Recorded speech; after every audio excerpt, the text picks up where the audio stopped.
समुच्छलन्त्यै जगदात्मिकायै शान्तस्वरूपाय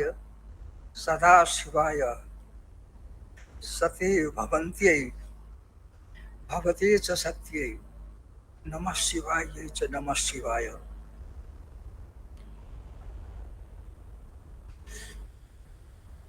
भगवान विश्वनाथ की कृपा से महान भागवत भारत रत्न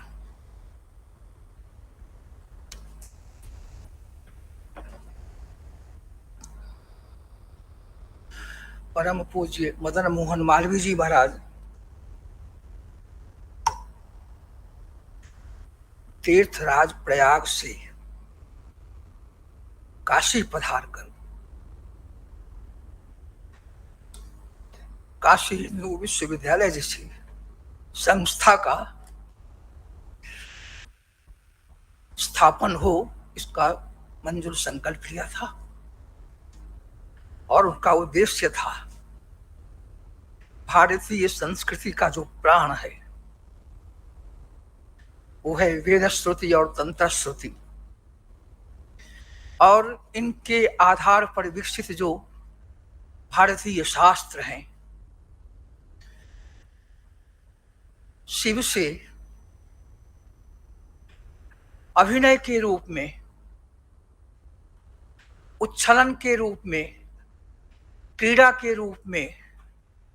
जो समव्यवहार चल रहा है और विश्व समुच्छलित हो रहा है प्रतिपल, ऐसी सामर्थ्य जगदम्बा शिवा जिनकी चरण सेवा में सदा उपस्थित रहती है, ऐसे शिव की जो जगत वैभव के रूप में, अनंत प्राणियों के रूप में सदा उपस्थिति और उच्छलन चल रहा है। एक ही शिव अनेक रूपों में प्रकट होता होगा। लीला विलास के लिए प्राकट्य,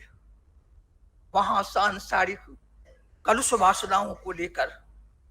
जो कदाचित राग द्वेष का उदय होता है और उसके कारण जो विप्लव आते हैं, उनका उपशमन कैसे होता रहे, इसके लिए शास्त्रों का प्रवर्तन ऋषियों के द्वारा किया गया है। और ऐसे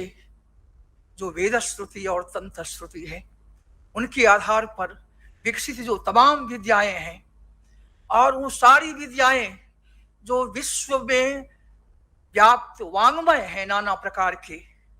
उन सब के स्रोतोभूत हैं। उन स्रोतोभूत विद्या को काश्मीर शैव दार्शनिकों ने किस तरह से समेटा है और सारे विश्व के कल्याण के लिए कैसे बांटा है और उसको अनुभूति के धरातल पर कैसे उतारा है, व्यवहार को सत्यम शिवम सुंदरम मंजुलमय कैसे बनाता रहा है, इसको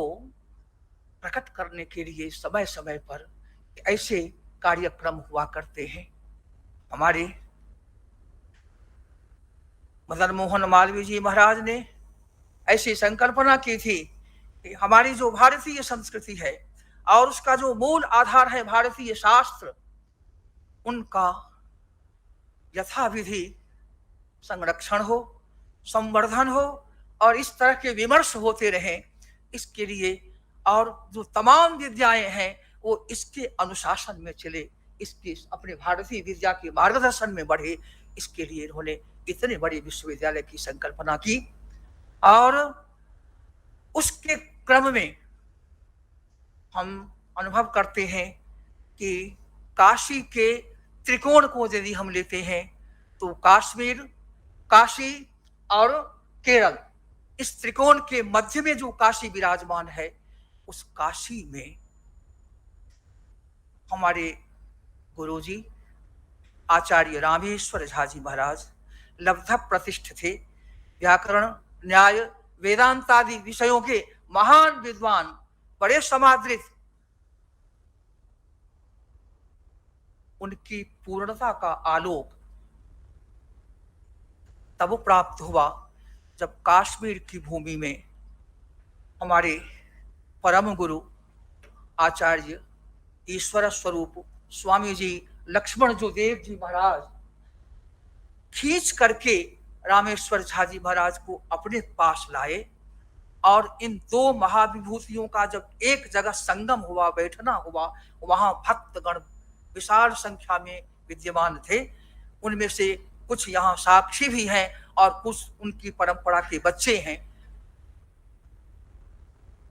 व्याख्यान चल रहा था स्वामी जी गुरु जी महाराज का और गुरु जी उसी समय बुलाए गए थे। स्वामी जी महाराज ने कहा, आज काशी के आचार्य आए हैं तो अब मैं भी श्रोता कोटि में होता हूं और व्याख्यान करेंगे, श्लोक का व्याख्यान करेंगे आचार्य झा जी। जब उस व्याख्यान को उन्होंने सुना तो उन्होंने दूसरी कुर्सी मंगा ली और कहा, अब कुर्सियों पर बैठने के अधिकार दो आचार्यों को मिल रहे हैं। अभी से मैं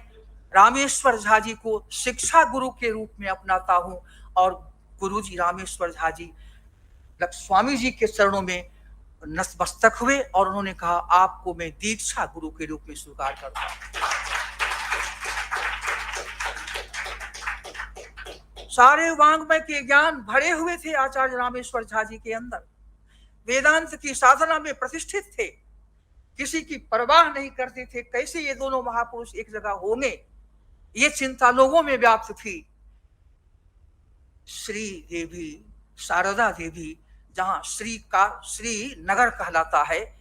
जहां पर शंकराचार्य जी ने जाकर के माथा को टेका था और शक्ति की संभावना को खोजा और जाना कि शक्ति के बिना शिव में कोई स्पंदन नहीं हो सकता, क्या कर सकते हैं। वहां सिर टेका और वहां भगवान शंकराचार्य का आज भी विग्रह है, हम लोग जाकर के दर्शन करते हैं। उस शक्ति की प्रेरणा हुई, दोनों महापुरुष एक जगह हुए और ये दीक्षा गुरु एवं शिक्षा गुरु, इन दोनों के समवेत प्रयास से आज काशी में, कश्मीर में, मिथिला में, सारे भारत में और सारे विश्व में यह कश्मीर शैव परंपरा जो लिखित रूप में देखें तो जो सोमानंद जी हैं, वसुगुप्त पाद हैं, अभिनव गुप्त पाद हैं, इसके पहले भी उत्पल देव जी हैं, इस तरह के आचार्य और सारे आचार्यों की जो विद्या परंपरा, साधना परंपरा, वो जहां समन्वित रूप में उतरी हुई थी, उस हैं हमारे पूज्य गुरुदेव, परम गुरुदेव स्वामी लक्ष्मण जो देव जी महाराज, उनके चरणों में हम प्रणिपात करें। उनकी प्रेरणा से आज हमारे ये गुरु भाई लोग संकल्प लिए कि काशी में चल करके इस काश्मीरी शैव अद्वैत धारा का जो इतना बड़ा प्रसार हुआ है, तो हम अपनी अनुभूतियों को इस विद्या प्रसार के साथ और यहाँ की विद्वत विभूतियों की अनुभूतियों के साथ में साझा करें, आपस में हम आदान प्रदान करें और शास्त्रीय विमर्श के आधार पर अपनी अनुभूतियों को तौलें, जो हम अभी कहाँ तक गहराई में उतर पाए हैं, इसकी अगाध गहराई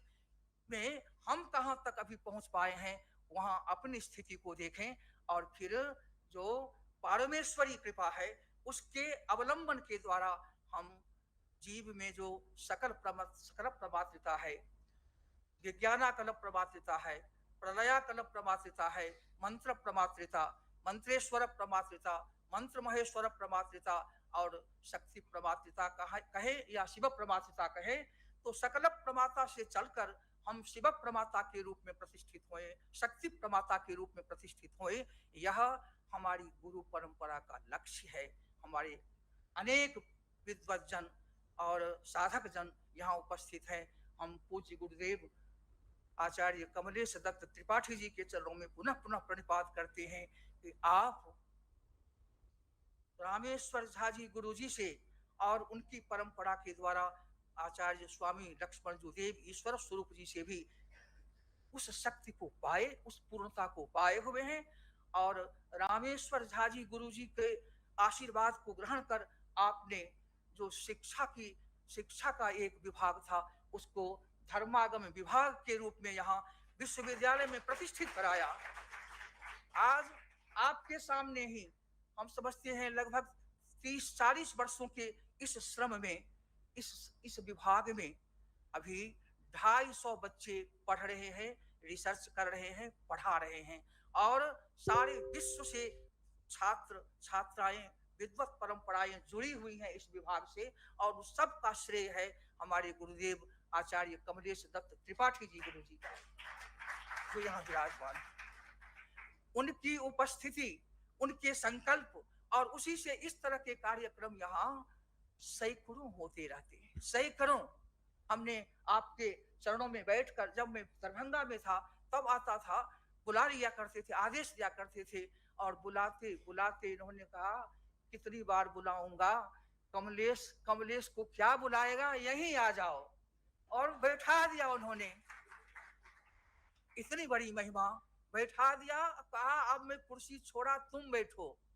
तुम संभालो, अब मैं कितना दिन करता रहूंगा। रामेश्वर झा जी गुरु जी कहते थे कि वाक्य पदियम की व्याख्या, विस्तृत व्याख्या लिखने के लिए आप मुझे क्यों कहते हैं, आप क्या करेंगे, आप करिए इस काम को। और उस काम को 100 गोष्ठियों के आयोजन के द्वारा, वाक्य पदियम पर 100 गोष्ठियों का आयोजन गुरु जी ने सारे भारतवर्ष से विद्वानों को बुला बुला करके किया है और वह संग्रह रूप में रखा है, अभी ग्रंथ का रूप नहीं लिया है। ये हम लोगों की कमजोरी है कि हम बैठ नहीं पाते हैं चरणों में, संग्रह जल्दी आ जाए। हम स्वामी लक्ष्मण जी गुरुदेव के चरणों में प्रार्थना करते हैं कि रामेश्वर झा जी का जो वह चिंतन है, जिसको समेटा है हमारे गुरुजी कमलेश दत्त त्रिपाठी जी ने, वह प्रकाश में आए और सारी दुनिया को वो उपलब्ध हो। नमः पार्वती पतये हर हर महादेव। क्या शास्त्र पक्ष, क्या लोक पक्ष, मैं गुरुजी के रहते क्या बोलूंगा, इन्हीं का उद्बोधन सुनूंगा। और हमारे जो आचार्य जॉर्ज साहब आए, जॉर्ज साहब, इन्होंने स्वामी लक्ष्मण गुरुदेव जी के चरणों में बैठकर विद्या का ग्रहण किया, साधना का ग्रहण किया और ये इतने उपोद्बलित हैं कि ये स्वयं ही नहीं, एक समूह के रूप में इनका एक कार्य विश्व स्तर पर चल रहा है, जिसके द्वारा गुरुजी की जो वह परंपरा प्राप्त हुई है वो सारे विश्व को सदा सदा के लिए प्राप्त होता रहे, लिखित रूप में, ऐसे विमर्श के रूप में और साधना के रूप में, इसके लिए प्रयत्नशील है। हम ऐसे जॉर्ज साहब को भूरिशः धन्यवाद करते। हमारे मध्य आज हमारी प्रार्थना पर जिनके चरणों में बैठ करके मैंने पढ़ा है और मेरे बच्चे भी पढ़ने योग्य जब हुए तो उन बच्चों के साथ में जाकर पढ़ता था, ऐसे आचार्य वशिष्ठ त्रिपाठी जी गुरु जी, जो पद्म भूषण की उपाधि से भारत सरकार के द्वारा सम्मानित हुए हैं और बाल्येन तिष्ठा पांडित्यम निर्विद्य बाल्येन तिष्ठा से विद्वत्ता को प्राप्त कर लेना और आध्यात्मिक विद्वत्ता में भी उसी तरह से प्रवीण हो जाना और बालक के स्वभाव में रहना, इसका ये स्पष्ट निदर्शन है हमारे गुरुदेव आचार्य वशिष्ठ त्रिपाठी जी। मैं इनके चरणों में पुनः पुनः प्रणपात करता हूँ। नमः पार्वती पतये हर हर महादेव। सब लोगों की नामावली बार बार आती रहेगी, एक ही नाम गुरु नाम, और गुरु भी किनके आश्रित शिव के। नमः पार्वती पतये हर हर